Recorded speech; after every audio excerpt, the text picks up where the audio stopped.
வணக்கம். நான் உங்க friend Jaya Srinivasan. Welcome to veggies recipe. இன்னைக்கு நம்ம வெஜ்ஜீஸ் ரெசிபி கிச்சன்ல ட்ரெடிஷ்னல் குழம்பு ரெசிபி கொட்டு குழம்பு நம்ம பார்க்க போறோம். எப்போயும் நம்ம சாம்பார், மோர் குழம்பு, வத்த குழம்பு இந்த மாதிரிலாம் பண்ணுவோம். ஆனா இன்னைக்கு டிஃபரெண்டா அந்த கொட்டு குழம்பு ரொம்ப ஈஸியாவும் குயிக்காவும் பண்ணலாம். இது சாதத்துக்கு பிசைஞ்சு சாப்பிடவும் சூப்பரா இருக்கும். அதே நேரம் தயிர் சாதத்துக்கு தொட்டுக்கிறதுக்கும் அருமையா இருக்கும். வெண்பொங்கல், அரிசி உப்புமா அதுக்கெல்லாம் தொட்டுக்கிறதுக்கும் அட்டகாசமா இருக்கும். ஃபர்ஸ்ட் டைம் சேனலை பாக்குறீங்கன்னா ப்ளீஸ் சப்ஸ்கிரைப் பண்ணுங்க. பெல் ஐக்கானை கிளிக் பண்ணி ஆல் ஆப்ஷன் கொடுத்துட்டீங்கன்னா நான் போடக்கூடிய எல்லா வீடியோஸும் குவிக்கா நம்மளுக்கு ரீச் ஆகும்.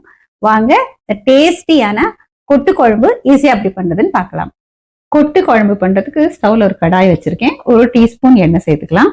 எண்ணெய் சூடானதும் சின்ன கட்டி பெருங்காயம், பெருங்காயம் பொரிஞ்சதும் 1/4 டீஸ்பூன் வெந்தயம், 1 டீஸ்பூன் பச்சரிசி, நம்ம காரத்துக்கு தகுந்த மாதிரி காஞ்ச மிளகாய், நான் 4 மிளகாய் எடுத்துக்கிறேன்.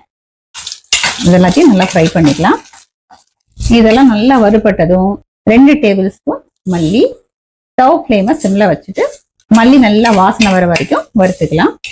மல்லியும் நல்லா வறுபட்டாச்சு, நல்லா வாசனை வருது. இப்போ ஸ்டவ் ஆஃப் பண்ணிட்டு இதெல்லாம் சூடு ஆறினதுக்கு அப்புறம் பவுடர் பண்ணி எடுத்துக்கலாம். ஸ்டவ்ல அதே கடாய் வச்சிருக்கேன். 2 டேபிள் ஸ்பூன் நல்லெண்ணெய் விட்டுக்கலாம்.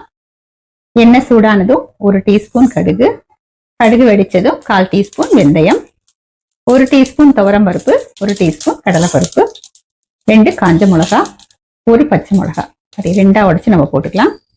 கொஞ்சம் கருவேப்பிலை, 1/4 டீஸ்பூன் பெருங்காயம், இது எல்லாத்தையும் நல்லா வறுத்து விட்டுக்கலாம். பருப்பெல்லாம் செவந்து வரட்டும், மிளகாயும் நல்லா வறுபடட்டும். எல்லாமே நல்லா வறுபட்டாச்சு.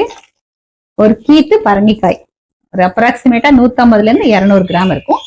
இது இந்த மாதிரி கட் பண்ணிருக்கேன். இதையும் சேர்த்துலாம். பரங்கிக்காயும் நல்லா வதக்கி விட்டுப்போம். இது கொஞ்ச நேரம் வதங்கட்டும். இந்த பரங்கிக்காய் வதங்கறதுக்குள்ள நம்ம வறுத்து வச்சிருக்கோம் இல்லையா குழம்புக்காக, அதை பவுடர் பண்ணிடலாம். பரங்கிக்காய் பாருங்க நல்லா வதங்கியாச்சு. ஒரு பெரிய நெல்லிக்காய் அளவுக்கு புளியை நல்லா வாஷ் பண்ணிட்டு வெந்நீர்ல 1/2 மணி நேரம் ஊற வச்சிட்டோம் அப்படின்னா நல்லா சாஃப்டா ஊறிடும். அதுக்கப்புறம் புளிஜலத்தை கரைச்சி எடுத்துக்கலாம். நம்ம கரைச்சி வச்சிருக்கிற புளிஜலத்தை விட்டுடலாம். இப்படி ஓரத்துல இருந்து வெட்டுக்கோங்க, அப்பதான் தெரிக்காம இருக்கும்.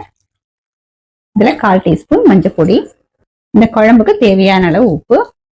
இது நல்லா கொதிச்சு புளிஜலத்தோட பச்சை வாசனை போகணும். புளிஜலத்தோட பச்சை வாசனை போக அது நல்லா கொதிச்சாச்சு. நம்ம வறுத்ததை இதை போல நான் குறைப்பா பவுடர் பண்ணி எடுத்துட்டு இருக்கேன். நம்ம இதை குழம்புல சேர்த்துடலாம். இப்ப நல்லா மிக்ஸ் பண்ணி விட்டுப்போம். ஒரு சின்ன கட்டி வெல்லம் சேர்த்துக்கலாம். இதெல்லாம் சேர்ந்து நல்லா கொதிச்சு இந்த பொடியோட பச்சை வாசனையும் போகணும். குழம்பு நல்லா சேர்ந்து வரணும். ஸ்டவ் ஃப்ளேமை மீடியம்ல வச்சுப்போம். கொட்டு குழம்பு நல்லா கொதிச்சாச்சு. எண்ணெய் பிரிஞ்சு வந்திருக்கு பாருங்க. கன்சிஸ்டன்சியும் இந்த மாதிரி இருக்கு. இது சூடு ஆறும்போது இன்னும் கொஞ்சம் திக்காகும். இந்த கொட்டு குழம்பு நம்ம சர்விங் பவுலுக்கு மாத்திக்கலாம். கொட்டு குழம்பு ஃபர்ஸ்ட் கிளாஸா ரெடி ஆயாச்சு. நான் சூடான சாதம் எடுத்துட்டு இருக்கேன். தொட்டுக்கிறதுக்கு கீரை மசியல். சாதத்துல கொஞ்சம் தாராளமா நல்லெண்ணெய் விட்டுக்கலாம். இந்த கொட்டு குழம்ப சாதத்துல பசைஞ்சு கீரை மசியலோட டேஸ்ட் பண்ணி பார்த்துடலாம். நான் இன்னைக்கு பரங்கிக்காய் சேர்த்திருக்கேன். முருங்கைக்காய், கத்திரிக்காய், வெண்டைக்காய் இது எல்லாமே ரொம்ப நல்லா இருக்கும். இந்த பரங்கிக்காயில கொஞ்சம் ஸ்வீட்னஸ் இருக்கிறதுனால இந்த கொட்டு குழம்புக்கு இந்த பரங்கிக்காய் ரொம்ப நல்லா இருக்கும். இப்ப கீரை மசியலோட இந்த கொட்டு குழம்பு சாதத்தை நம்ம டேஸ்ட் பண்ணி பார்த்துடலாம்.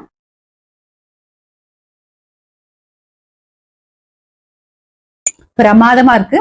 லேசான புளிப்பு, கொஞ்சம் காரம், இந்த பரங்கிக்காயோட ஸ்வீட்னஸ் இதெல்லாம் சேர்ந்து ஃபர்ஸ்ட் கிளாஸா இருக்கு. கீரை மசியலோடையும் தொட்டு சாப்பிடலாம். இல்ல இதுக்கு ஏதாவது ரோஸ்ட் பண்ணிக்கலாம். உருளைக்கிழங்கு, சேப்பங்கிழங்கு அந்த மாதிரி ரோஸ்ட் ஏதாவது பண்ணி அதை தொட்டு சாப்பிட்டாலும் நல்லா இருக்கும். இல்ல ஏதாவது நம்ம மைல்டா கூட்டு கூட பண்ணிக்கலாம், அதுவுமே நல்லா இருக்கும். நம்ம ஃப்ரெஷ்ஷா பொடியை வறுத்து அரைச்சு போட்டதுனால அதோட ஃபிளேவருமே ரொம்ப நல்லா இருக்கு. அப்படி வறுத்து அரைக்கிறதுக்கு டைம் இல்லை அப்படின்னா அதுக்கு பதிலாக நம்ம சாம்பார் பொடி கூட போட்டுக்கலாம். இந்த மாதிரி வறுத்து அரைச்சு போட்டாலும் அது நல்ல ஒரிஜினல் கொட்டு குழம்பு மாதிரி இருக்கும். இதே மாதிரி இதே மெத்தட்ல இதே அளவுகளோட இந்த ட்ரெடிஷ்னல் குழம்பு ரெசிபியான கொட்டு குழம்பு நீங்க கண்டிப்பா ட்ரை பண்ணி பாருங்க. நான் சொன்ன அந்த 4-5 காய்கறிகள்ல எது வேணாலும் நம்ம சேர்த்து பண்ணிக்கலாம். ட்ரை பண்ணி பார்த்துட்டு எப்படி வந்ததுன்னு கமெண்ட்ல சொல்லுங்க. லைக் பண்ணுங்க, உங்க ஃப்ரெண்ட்ஸ் அண்ட் ஃபேமிலியோட ஷேர் பண்ணுங்க. புது ரெசிபியோட நாளைக்கு நான் உங்களை மீட் பண்றேன். தேங்க்ஸ் ஃபார் வாட்சிங்.